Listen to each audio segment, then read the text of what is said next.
আল্লাহ নবী বলছেন, মজাক মস্করা করে যারা মিথ্যা ছেড়ে দেয়,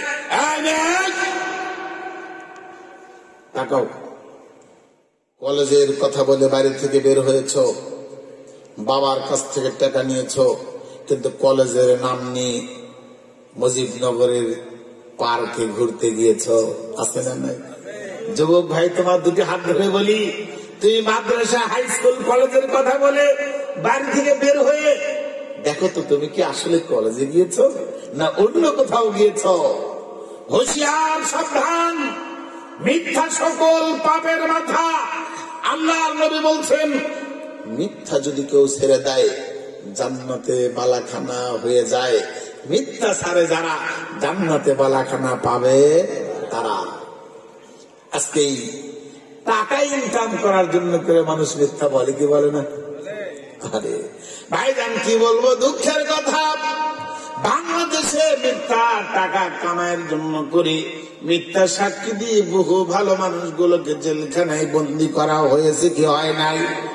মিথ্যা সাক্ষী দিয়ে বাংলাদেশে বহু মানুষকে গুম করা হয়েছে, খুন করা হয়েছে।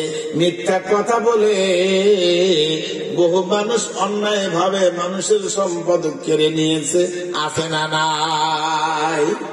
আল্লাহ নবী, বিশ্ব নবী বললেন, দুনিয়ার মানুষের টাকা যাদের কাছে যত থাকে তারা যদিও দুনিয়াতে সম্মানিত হয়, টাকার যদি কামাই ইনকাম পদ হালাল না হয়, ওই টাকার দাম আল্লাহর দরবারে নাই।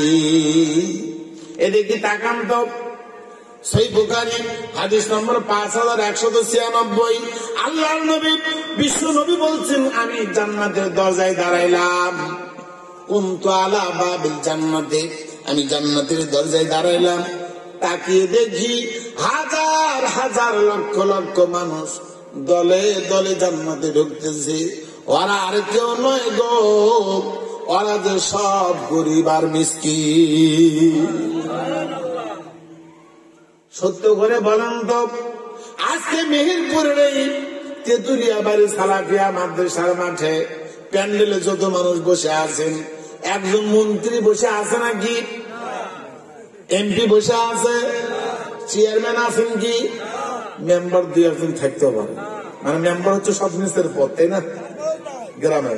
তারপরেও খুঁজে পাওয়া যাবে কিনা জানি না। আল্লাহর নবী 1450 বছর পূর্বে এই হাদিস বললেন, আমি জান্নাতের গেটে দাঁড়িয়ে দেখি দলে দলে মানুষ সব জান্নাতে ঢোকে, ওরা সব গরিব।